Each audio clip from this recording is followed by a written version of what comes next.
Verticulture Podcast, Episode 2. We are here with Gianna again, and our guest today, Jake Holley, coming to us live from Los Angeles. Mm-hmm. We are talking all things vertical and vertical madness, and what Jake just called the what did you say? The verts? The verts. The verts. Nice. Why don't you introduce yourself to our listener? Hi, listeners. My name is Jake.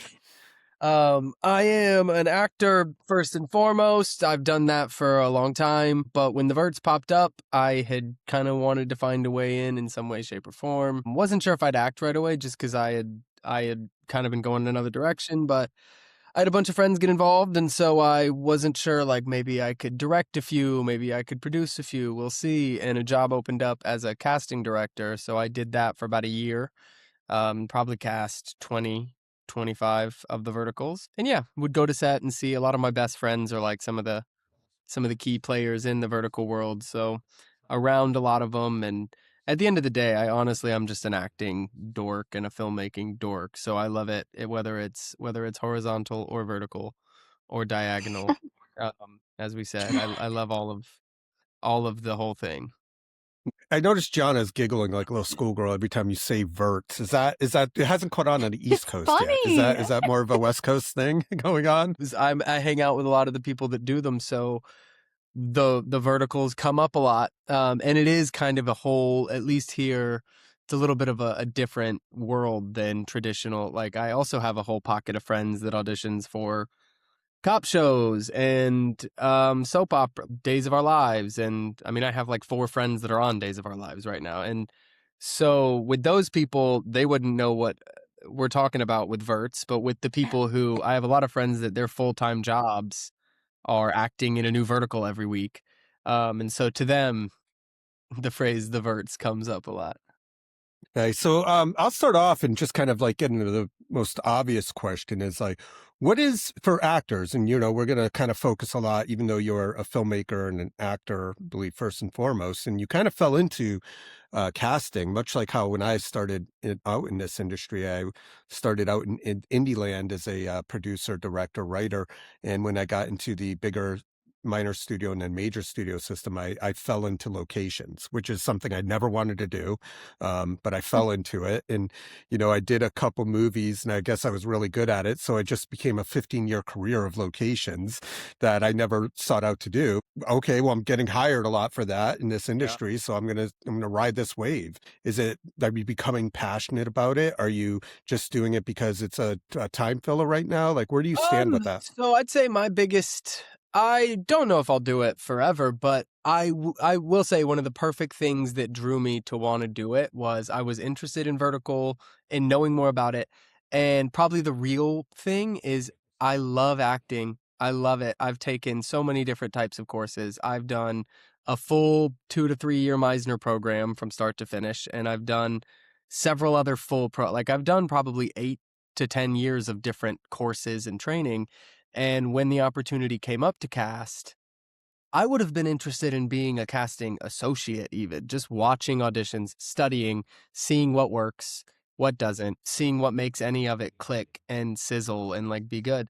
I would have been interested in just any of it, kind of to be a student and to study, but an opportunity came up to fully be the casting director for this company. And it was overwhelming at first because I had to get really organized with stuff. I was in charge of it was a bigger job than just watching a couple auditions. But yeah, I think that was probably the main selling point that kept me wanting to do it. I had been a full-time actor for a while. We'll probably end up doing that again here in the near future. But the opportunity came up to spend a portion of my day pretty much every day studying acting, studying why this person could have done a great audition but not really be right for it.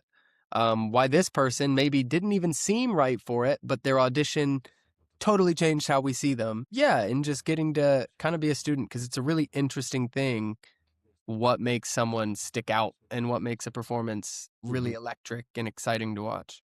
It sounds very similar to Gianna. You probably know what I'm going to say. Nick Barden.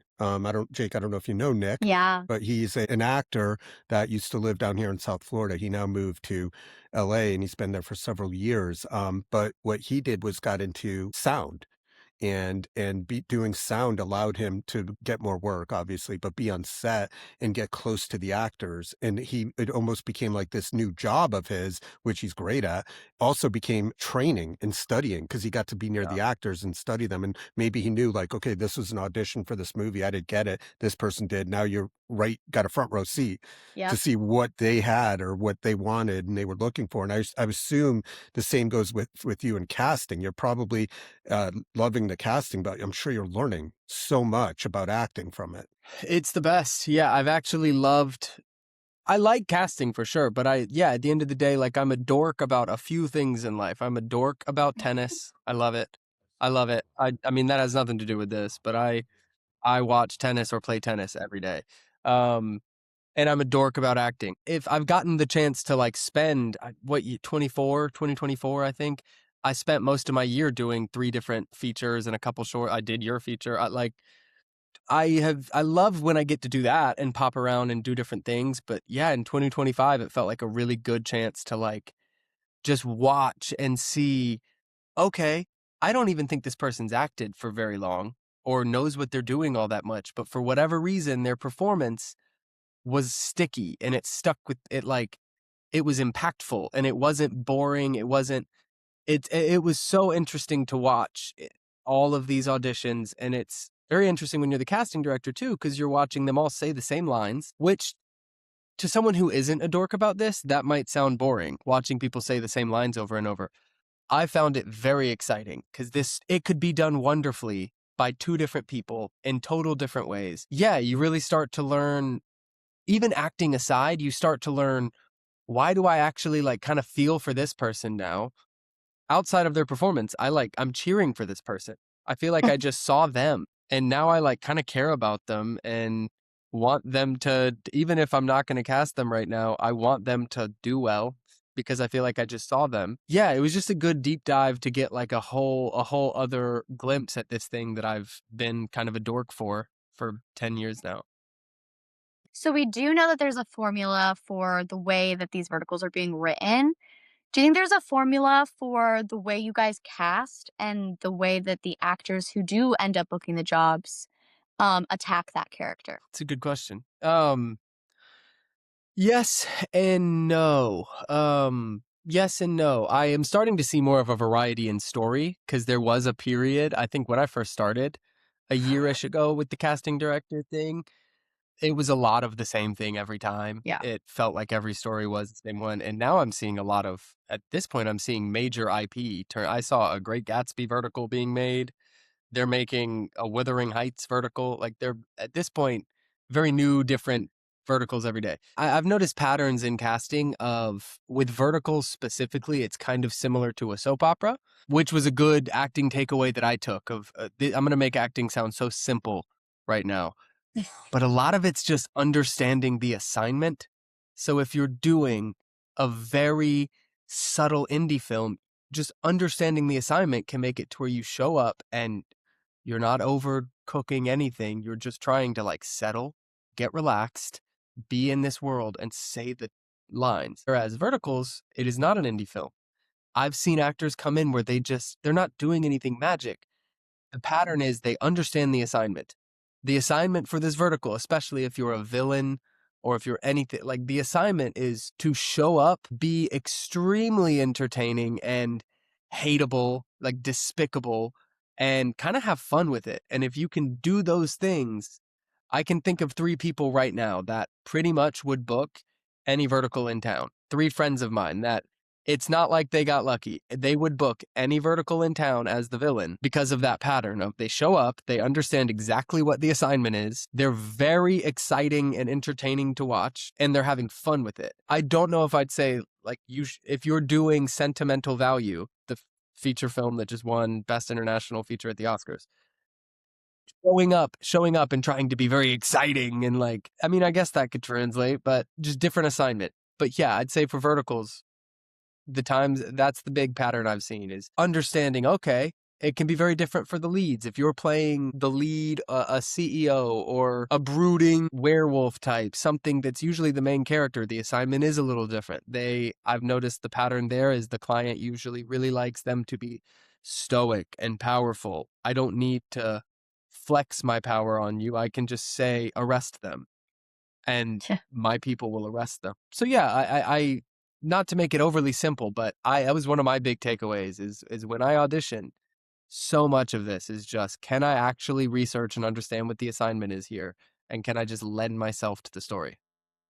Nice. Kind of elaborate on that. What would you say the biggest mistake traditional film actors make when they step into the vertical world? I do think I have a good answer for that, actually. It doesn't, I was a traditional film. Like my career was mainly like indie movies, commercials, and short films. And that's like what I lived on for years. And when verticals arose, it didn't compute to me, what are we doing? What are we, and I still, like I said, I still don't really act in them much, but I didn't even understand. Now I think I understand what people get wrong there is you can't go make it a heady thing. You almost need to go be in your body, have fun, and just jump into the world. Because if you go and you try and make it like a big, heady, overdoing it kind of thing, Gianna's in 2 different places here. She's multiplying. Somebody gave her water. Yeah, I would say the biggest trap I've seen people who jump into verticals fall into is getting too in their heads, trying to make it a big it's kind of not that. It's not the same as like writing out pages and pages of character backstory and figuring out exactly what motivate. Have your objectives, do whatever you need to do to be free. But then, yeah, I would say the big trap is to get out of your head and to find a way to have this stuff's ridiculous. The stakes need to be high. I'd say another practical one there too is if you're going to try and go from traditional horizontal indie filmmaking world, you need to know that when you're going into a vertical, the stakes are really, really high, and you kind of need to have fun with that. That doesn't need to be a heady, overthinking sort of thing. It's actually the best performances I've seen for a vertical have been when they're just having a ball. They understand that this is a little ridiculous, and they're making it fun and very exciting to watch. What is the process like? What advice do you give to somebody who might have they're trained actor and they're very serious and they get on set and they want the director now in vertical, wants them to be over the top, that villain. That's just something that if they had done that back in acting school, the acting teacher would probably freak out. Like, what are you doing? Like, bring it down, right? How do actors get out of their head to give those over the top performances? Okay, I think that's a great question. Because that can happen anywhere. That can happen on a vertical. That has happened to me. I'm thinking of a movie experience right now. It was one of the first movies I did where I wasn't playing like the grounded lead. It was one of the first character acting experiences I ever did on a movie called Dead Janitor's Club. It was a little over a year ago. And I had already had 2 days in the can where I felt like I had been this guy. And the 3rd day came and I had seen the scene one way in my head. And they tell you not to do that. And at least where I train, they told you don't try and like strangle. But I had just seen it as like, this is my biggest scene. This is I'm character acting here. And they set it up. There's probably 50 people on set in this crew just watching me prepare. And then the camera is like right here. And the DP and the director come over and they're like, hey, we actually, because of spacing, you can't move at all. You need to stay still. And for about 45 seconds, it's like full panic in here because I'm like, oh no. And so then I was in my head after 2 days of being like free and fun and able to play, because it is just playing after all. All of a sudden, I'm constricting and I'm in my head. And I think one of the best things you can do, it's way easier said than done, is the internal work of trying to release things. The way you say this line isn't going to determine whether you have a career in film or not. Release it. We're here to play. You're here to show up. You have a character. You have things to say. Have fun. Play. If they tell you they need this from you, try and have fun and do your best. We're all human. No one's supposed to be like... There's this trap that you can fall into where we think we're supposed to be anything.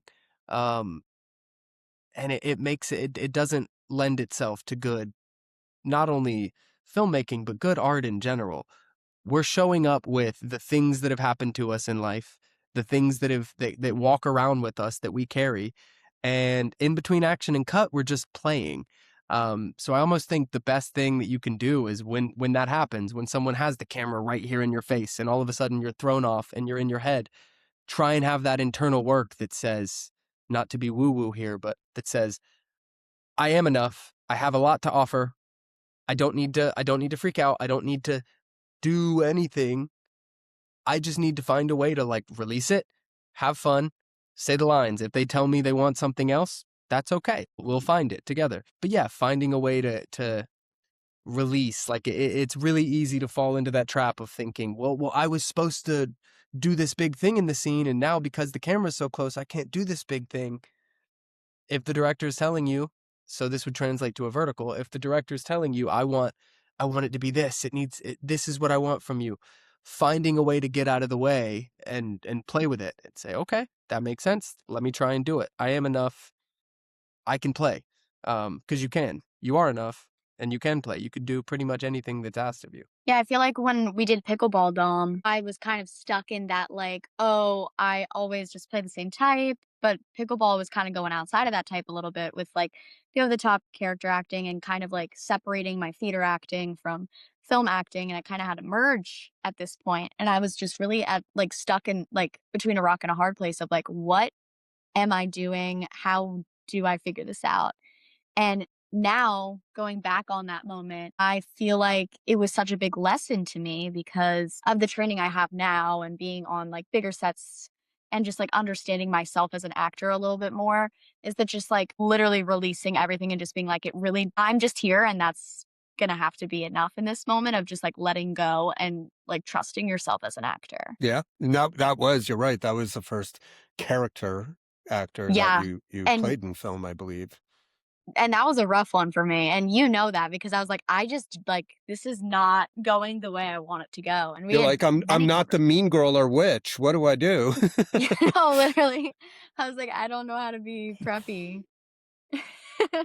That's funny. So casting and for vertical content, what do you look for in casting? The first 5 to 10 seconds are going to be everything. But I want to say, I don't think that has to be a bad thing.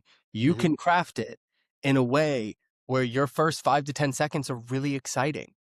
I mean, I don't know who's listening to this and what their training is, but like simple things you can do is have a very clear place that you're coming from before the self-tape starts.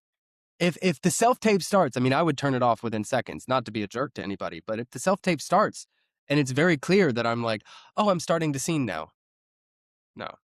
But also, here's probably my biggest advice. The self-tape, it needs to be something. I do them still because I'm an actor. I mean, I've had 2 auditions this week and it's Monday. I have one tomorrow. Here's probably my biggest advice of all of it. Don't do it for them. I won't say bad words here. So screw them. Normally I'd say, screw them. Don't do it for them. You're an artist. Do what you think is cool. Do what you think is awesome. You're an artist. You paint because you love painting. So what I mean by that is I have a friend right now. This is a great example. My friend Daniel is in the new season of One Piece. He plays one of the villains in One Piece season 2. His name's Daniel Lasker. I'm gonna text him after this. He's Mr. One Piece. He just recently moved next door, so we do all our auditions together. And his auditions, you don't have to do. Not everyone has a camera set up. He not only comes from somewhere, like physically, he makes it as if it is a full short film. I want to say, I don't think you have to do that. Not everyone's a filmmaker, but do you know why he does it? Because he's doing it for him. The posture is saying, I'm doing a self-tape that I think is awesome, that I think is cool because I'm the artist. I'm not doing this for you guys. This is free work. I'm not getting paid to do this, so I will give you an audition. But for me, Jake Holley, if I do an audition, I'm trying to find what version of this character do I think is awesome in those 5 to 10 seconds. Yeah, I'm going to try and stick out. Sure, because they're not going to watch the whole thing. They're not going to wait until the 45-second mark to see that thing you do. But I'm going to take those 5 to 10 seconds and I'm going to try and figure out where am I coming from? What just happened? What headspace am I in? And I'm going to go do all these things, not to impress the casting people, but because I'm an artist and I think it's sick to turn in really cool, cooked up tapes and making it really exciting to watch. I would say to make it tangible to verticals, especially, it needs to be exciting. This is the entertainment industry. This isn't the like, show me your technique, show me your groundedness industry. If that's the assignment, sure, but this is the entertainment industry. So the self-tape, especially self-tape, you're not even in person with them. It needs to be entertaining. I don't mean like cannonball into the frame. I just mean like you need to be coming from somewhere. You need to be full of an opinion of something. And it needs to be clear. It needs to be clear that you're full of something. Do I take into consideration that it's like pretty crazy stories and pretty Yes. crazy stuff? Absolutely. There's a lot going on in vertical land. The tricky part, I'm sure other casting directors are similar. I don't have time to go through and find an Yeah. actor and be like, hey, you need to cook it up a little bit. I don't have time to do that. If you want to be in these, you have to be the full CEO of whatever your name is. If your name is Adam Scott, the vertical actor, you need to be the CEO of Adam Scott, the vertical actor. And so what that means is, yeah, the writing might be ridiculous, but I'd say one of the best auditions I've ever seen. It was the first vertical I ever jumped on to cast. And I remember reading the script and thinking, there's never been a script like this. It needs to go in a museum. This is ridiculous. This can't be real. This won't happen. Like, there's not a way. And who in the world is going to show up and actually be able to do this? Yeah, I'll try and give like real tangible advice here. Most of those tapes, it's not even that they sucked. It's that most of those tapes, I can tell that you think this is ridiculous and stupid, and it is ridiculous and stupid. But what I'm getting at is you didn't commit in a way that worked. And this one woman named Laura came in. This is for the mom role, because in a lot of the ones I've cast, the moms are always the craziest. And this one woman named Laura came in and did it in a way where, yes, it's ridiculous. We're talking about like she's whipping the girl, she's feeding her to a bear. I don't know. It's crazy. But she did it in a way where I was like, okay, yes, it's ridiculous, but Laura's having fun with it. And Laura dove in, and made it awesome. And so it was actually one of the more impressive auditions I've ever seen. Kind of comes back to the thing of like, okay, she understands the assignment and she's doing it for her. Because Laura's the artist. No one's going to have time to call her and be like, Laura, we need a little more of this from you. That's just not, no one's going to have time, especially with this many people who want to do it. So if you get an audition, who knows what the assignment is, but you need to figure out what you think the best guess is. In this case, the assignment is crazy, villainous, batshit crazy mom. And Laura figured out the assignment, had fun with it, and just 4 verticals. I think that, I don't know if enough acting classes teach that stuff, but give the script a read, figure out what actually is the assignment. It's not just to show up and talk. It's what kind of story are we trying to do here? And if it is crazy, don't let that scare you. You can do it, show up, have fun, jump in, be committed. The crazier it is, the more fun you need to have with it, or else you're going to look uncommitted. It's going to look half cooked. And now you're going to look even stupider than if you just jumped in and committed. To piggyback off of that, I know you have experience in theater. How do you think that theater and vertical acting mesh into one? Yeah, I think they're more similar. Because theater, you really do have to, I mean, at least good theater, like you have to be in your body all the way. You can't just like be. There's a word, hopefully this can help some actors. The word that I really try and avoid in my acting is the word cagey, meaning you're so afraid to overdo it that now you're acting as if you're trapped in a cage and you're not taking any risks. You look afraid. You look like you're scared to make a choice. I'm scared to go this way or this way or this way or this way. So now I'm doing a really cagey, vague, kind of boring performance. And a lot of self-tapes. I think if you're an actor and you're living in Florida or DC or LA, wherever, the first thing you need to do when you watch your self-tape, this is tough love here, but remember, if you watch it, you're going to pay more attention than anyone else to your tape. So if you watch it and you're bored at all, redo it. If you watch it because you're paying more attention, it better not be boring. That doesn't mean you have to be enormous. That just means in your eyes, in something, it needs to be. Kind of like how in theater, like they're watching you possibly from hundreds of feet away in the back row. Yeah.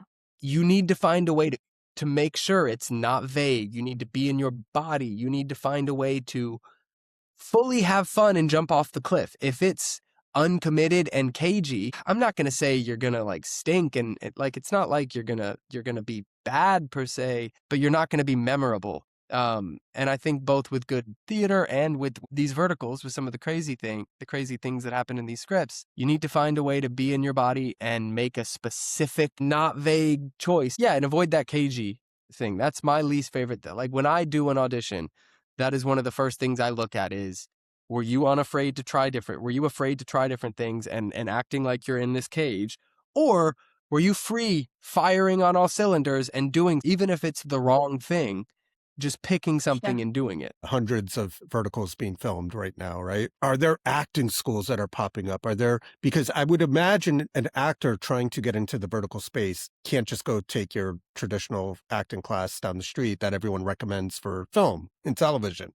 Are there a specific acting classes popping up? Do you see that, or is it not necessary?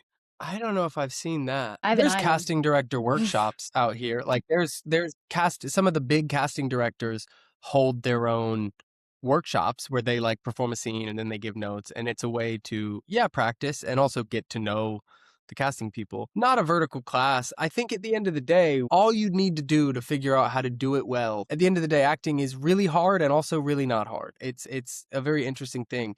You need to find a way to play like as if you're a 3-year-old child. You need to find a way to like not be in here, just play. I don't know, when you were a kid and you were pretending to be a pop star at age 3, you were probably doing some really awesome work, honestly. Some really good, beautiful work, because you weren't strangling things up in here, you were just playing. Gianna pretends she's a pop star every day on TikTok. That's So, huge. That's yeah. beautiful Yeah. work. What advice would you give to, if I said to you, hey, here's a blank slate. This is an actor, never been on set of a vertical, never auditioned for a vertical, but they want to do verticals. What should they start doing today to pursue that career? Yeah, shortest term, I mean, it sounds awful, but like get on Actors Access and submit like crazy. Get something uploaded on there. I know it costs money, but like just do it. Money comes back. It's fine. And is that the home base for where most of the verticals are casting as 100%. Actors Like if Access? you put something on there, it could be professionally shot. It could also be your self-tape, but something on there that's video, and just submit every day. If you don't have a full account, I think you have to pay every time you submit, or you could spend, it's like $70 for the year, and you could submit to every vertical. There's probably like 30 a day casting in LA.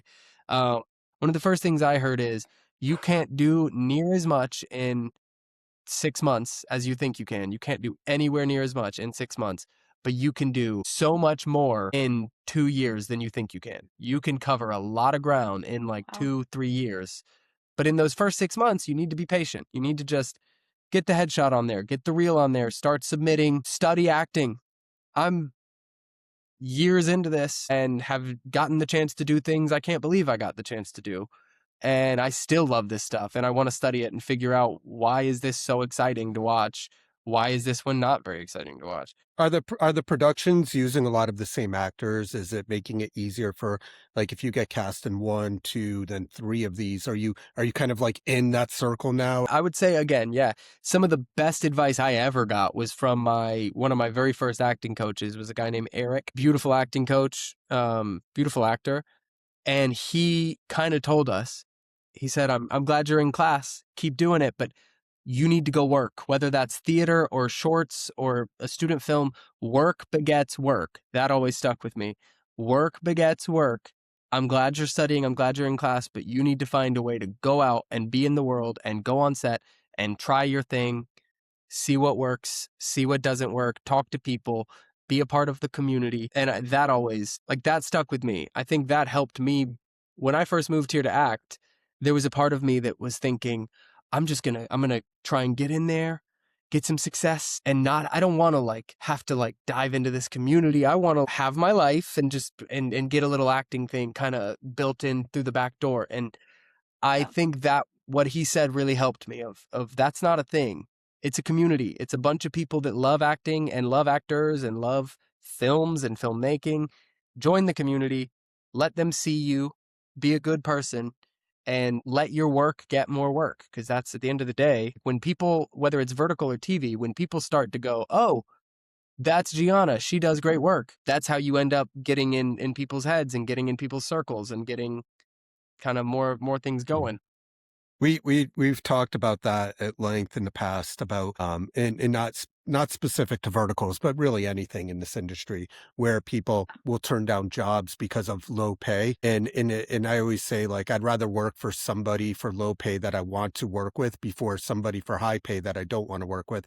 And I can't tell you over the decades that I've been doing this Yeah. how many people have turned me down because I was producing a job that the actors were getting low pay. Then 2 months later, we have this like feature film that's got a nice pay, SAG scale or whatever, and they're like, "Oh, hey, like don't forget about me." But like the first people we tend to think about are the people that were working with us, and we're like, "Oh wow, Yep. they really enjoyed working with them, and I really they were great on set." And so those people are going to kind of be top of the mind for a lot of producers. And I do think that advice you're saying and that your acting coach said is so spot on because it is, I see it on social media. I've seen it in podcasts where people are always saying that, like, know your worth, don't do that, and it's like, okay, but you're not going to work. And maybe maybe you're one of those anomalies, and you'll get the gigs anyways. But Yeah. I couldn't agree more that work will get you more work. Yeah, absolutely. Where do you see I mean, obviously we're talking verticals here, and what really a lot of people are confusing verticals and microdrama is the same thing. When really verticals, how we watch it, microdrama is the genre booming right now. Yeah. I know there's a lot of talk of what's next, what genre's next. And I know you mentioned earlier IP remakes, if you will, of hit movies, right? What do you see coming up next in the pipeline? Like action, thriller, horror, reality? What are you witnessing and what are you seeing? I don't think it'll be a certain genre because at this point they're already doing. I mean, there's even the ones when I was doing more casting, when I was doing like 3 or 4 a month at one point, it was all a mixed bag. It would be all over the table genre wise. So I don't think it'll be a new genre. Where I do think it will go is eventually I think it will change to a more elevated version of content. Right now, it's sort of like a soap opera a little bit, which is awesome. I love soap operas. But right now, that's all there is in vertical. It's only a vertical soap opera right now. And where I do think it could be in 5, 6 years is larger budgets, larger names, more elevated stories, and it looks a lot more like what is on HBO Max right now and what is on like a lot more of what is considered elevated content just shot vertically. So I don't think it's there yet, but I've seen a few name actors coming over to do it. Like that, I know I saw Taye Diggs is doing one. And I love Taye Diggs. That man's in everything. That's my man from Rent right there. I love that. But I saw he's doing Yeah. a vertical, which I assume means it's got a larger budget and likely some level of more elevated content. And so verticals as we know them now, I think will still exist, but it will be the same way that soap operas exist right now, and they're their own niche. I do think where it could go is just along the path of like Hamnet was a beautiful movie this year. Eventually, something like that would be shot with very elevated script, very elevated actors, a larger scale production. Just the media, the way that people consume the media could be vertical. That said, I also am a firm believer because I love movies and that's where I've like staked my whole endeavor. That's where I've staked all my effort and energy and everything. I do believe at least indie movies and artistic pieces like that will always exist. The same way theater will Oh always yeah. exist. Theater's existed for who knows how long. Maybe not opera and ballet, And according to opera Timothy, but and ballet. Yeah. Oh, don't get me started. Don't get me started. so to me, the secret sauce of these things are the cliffhangers, right? They're Yep. scrolling to keep the attention. I don't feel, and maybe I'm wrong, I don't feel like that's going away. No matter what these morph into, I still see the secret sauce is that scrolling addictive pattern. So Yeah. even if, say, all of a sudden like faith-based films or action films became the big thing next, I still feel like they're going to be these bite-sized 1 to 3 minute episodes that are keeping people scrolling. Right now, that is probably the secret sauce of like when I look at the vertical industry, that's probably one of the main drivers of the monetization and any of that stuff Mhm. is the giant cliffhangers and the paywall and whatnot. When it eventually does transform into whatever it transforms into, who knows? Maybe it'll be a subscription monthly service. I don't know. But right now, yeah, it's escapism with a giant cliffhanger where you kind of need to know. what's about to happen. Is she gonna leave her husband for his dad? I don't know. Jake, I hear a lot of conversation with people I'm talking to lately. Is this going to shift from the way these storylines depict women? Do you see any kind of shift in that pattern? I'm assuming you know what I'm talking about, the way that as this becomes a little bit more westernized, if you will, that a lot of viewers and filmmakers that I talk to, they'll make these and they're all on board because it's good gig, but they're also trying to change the way women are treated and viewed in these microdramas, if you will. Do you see any kind of shift in that from your point of view? I hope so.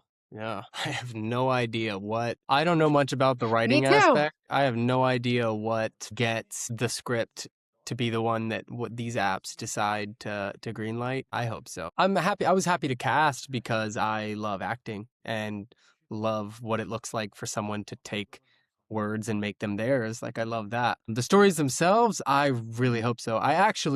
Funny you mentioned. I know a company. I have a friend who started a company. It's called Chera TV, Chera, and I would bet on them. It is 4 women who want to make very elevated.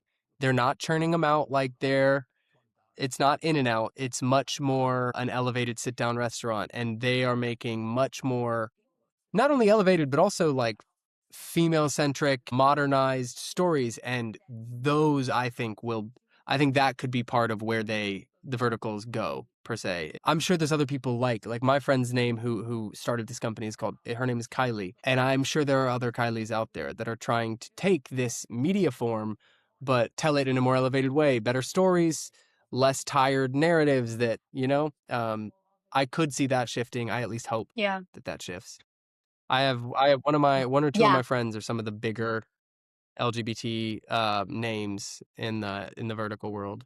I know Gianna looked you up and was fangirling off your co-star. I was what? You mean Connor? Off your oh, okay, enough. That man is a full That star. That man's been a star since I met him 6 years ago. Just now everyone knows. that was a Nice. horizontal. Well said. That was a horizontal, which brings us back to before we started the podcast, we were talking and, all of us come from this old school land of horizontals and we're now talking verticals, but Jake's starting a whole brand new format of what, Jake? Diagonal. Diagonals, the next big thing, people. You have to do this. So I foresee a lot of fans going to the chiropractor with diagonal neck. So this episode of Verticulture podcast is brought to you by Vertical Festival, coming October 26th. And Coca-Cola. Submit your films now at Vertical Festival. Yeah, okay. Submit 9x16 projects now at verticalfestival.org or on Film Freeway. Yeah.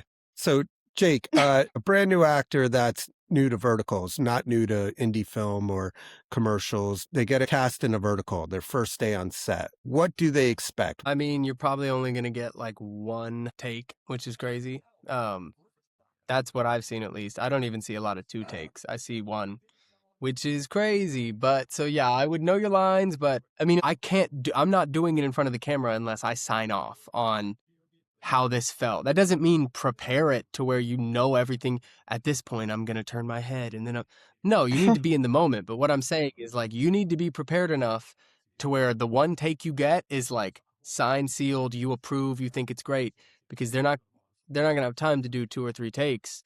And that can be stressful. I mean, if I were to go do a movie right now, I would make sure everything that comes out of my mouth, it could make the final cut. So you need to make sure everything that comes out of your mouth is cooked, that you understand it. You understand what your assignment is. You understand who you are and what you're doing. So I would say, yeah, know the script very well, because only one take is crazy. You cover a lot of ground. Really scary, normally like actually. 15 pages a day, which is a lot. Yeah, and I think kind of what I said earlier of like, find a way to play. You're not acting isn't about showing up and trying to like do a good job for them to tell you you're okay. It's about, you have a palette and some paints and a canvas, like, play. And so, yeah, if someone was to go to a vertical set for the first time, I would say know your lines, prepare to play. It could go 100 different ways, and that's a good thing. That's what makes it exciting. I guess a good follow-up question would be, since you're an actor, what is it like to get in that, like, does it get in your head? So, like, I know on a lot of sets, right, even indie sets, that you do a take and maybe the director's okay with it and can move on, but you as an actor are like, hey, can I get one more? Because sometimes you're not happy with your performance, and a lot of directors will let actors take another take if they really want to and ask for it. But in this world, I would imagine a lot of directors are like, no, we're good, we're moving on. Does Yeah. that get into your head as an actor? And does that affect now the rest of your day? Does that, or do you just have to like block that out and just go with the flow and not worry about that? It is not a good feeling if you do a take. Again, acting never, like if anyone, it's not about trying to prepare how you're going to say it. That's extremely boring to watch. People want to watch a live animal on screen really living and talking the way we are right now. But there's not many feelings as bad as doing something in a way that you know was not real, was not true, was not what you are okay with having in the final cut, and them having to move on. That does happen. And it's a pretty uncomfortable feeling. I've felt it. I've also watched other people feel it. And I think that could happen. I mean, it's a long life. It's a long career, you know? Bad things happen. So that could happen. But the best way you can prepare against it is to have prepared a lot, rehearsed a lot. I have a friend right now, a very, very close friend, just booked the lead in a movie. It's an indie, but it's a good amount of days, good amount of budget, whatever. She's the main character. So she's got a lot of scenes and a lot of stuff. And I think she'll get more than one take. She'll probably get, on an indie feature like that, she'll probably get 3 takes. If she absolutely needs it, maybe a little more. But even in 3 takes, I've told her from my time, the times that I've gotten the chance to lead a movie, anything that the camera captures could make the final cut, even if you hate it. The director might, for some reason, like it. The editor might. I go to set and it needs to be, there can't be something that you're, you know, like if you know something's not working and you're faking it and it's false and it's not honest, you need to find a way to spend some time with it and to make it as real as you can, because if the camera captures it, you could end up with that in the final cut, and it's a bad feeling. You don't want that. Some of the best advice I ever heard was on a podcast. You know who Richard Jenkins is? Mm-hmm. Yes. Richard Jenkins. I love Richard Jenkins. Where you don't have to do anything crazy. It's not like you need to go say the line, the best that anyone's ever heard something spoken. He basically just said in this podcast, you get a character, you get a script, they're rolling camera, or the audience is in there and the play is happening. You need to go really have the experience. You're not pretending to have the experience. Yeah. If your role is that you're playing a person who just got their arm broken, no one wants to see you like pretend to show me what it would be like to have your arm broken. Find a way to really have a real experience, and for in between action and cut, really feel like your arm is broken, and now you're thinking about, well, crap, I can't play sports anymore. I can't drive my car the same. Like all those things would go through your mind, and you need to find a way to have a real experience. And so, yeah, it's scary, especially on a vertical, to know you're only going to get one take. But the best thing I think you can do is know your lines and have real experiences. Like not fake ones. You're not showing us what it would look like for you to have a crush on her. In between action and cut, you need to have a crush on her. And that's kind of the magic right there. Jake, where would you like to see verticals go? So let's say maybe it's too far ahead, but in 5 years from now. If in 5 years, I would imagine people will still be consuming content like this. If they're even still using phones, maybe it'll just be holographic, invisible. I don't know. Yes. But assuming people are still watching content on their phones, more elevated scripts, maybe more high scale productions and shoots and whatnot. Like I said, I think this type of vertical that feels a little bit like a soap opera will still exist the way that Young and the Restless and Days of Our Lives exist. Mhm. It'll be a niche and a pocket of the industry. But yeah, if this is how people are still consuming content in 5 years, just seeing stuff like what we just watched at the Oscars. Sinners is a masterpiece of a movie that took a lot of different departments, turning in A-plus performances with time given to it and money given to it and artistry given to it. And if this is how content is going to be consumed in the future, I would love to see I love to see people bring their A games and make really great art and come together for a great product. Yeah, that would be a cool place to see the verticals go. So, Jake, thank you so much for giving us your time. This has been an amazing time chatting with you, learning more about verticals. What I love about this space in this industry right now is that it's half figured out, right? There's a lot of people like ourselves included that we might be working in this space and in this industry, but it's still such a blank canvas, and there's so much more to learn and figure out and create how it's moving forward and do. And I absolutely love that about this. And I love that you came on board here and took your time to pass along your wisdom that you've learned. And it really, I truly hope this helps a lot of actors that I know a lot of that want to get into this space. So thank you so much. Thank you guys. I'm happy to chat.